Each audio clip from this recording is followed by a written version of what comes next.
Return of the Mac radiator. So it's had 2 repairs, one here and one here where they usually fail. Same day turnaround. It stayed on pressure test for an hour. This was the fracture, and this one was a tiny little, excuse the noise, this one was a tiny little pinprick. Don't know what to say that. Right, let's clean this radiator up.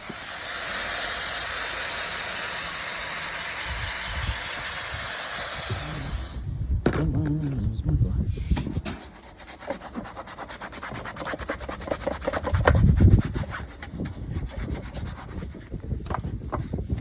Nothing too exciting, just this area here is where, right at the bottom is where it's kind of collected a bit of junk in its trunk.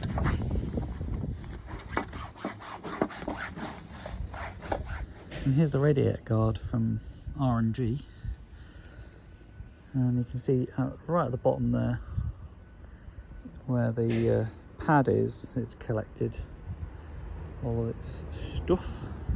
So I'll give that a bit of a clean, and then I'll look to sprucing it up a bit, because it's in a few miles.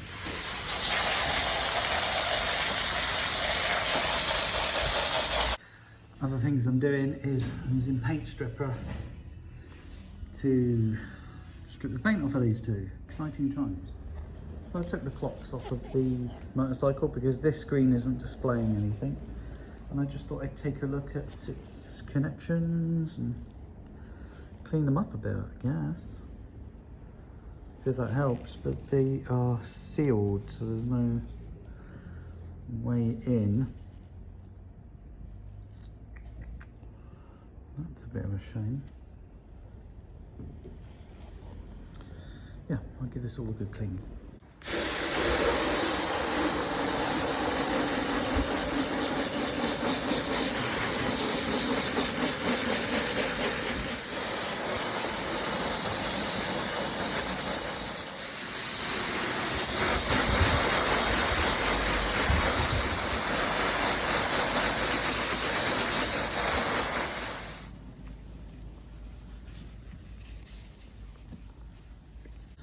And although this wouldn't make any difference to the machine if I didn't clean it, I have to.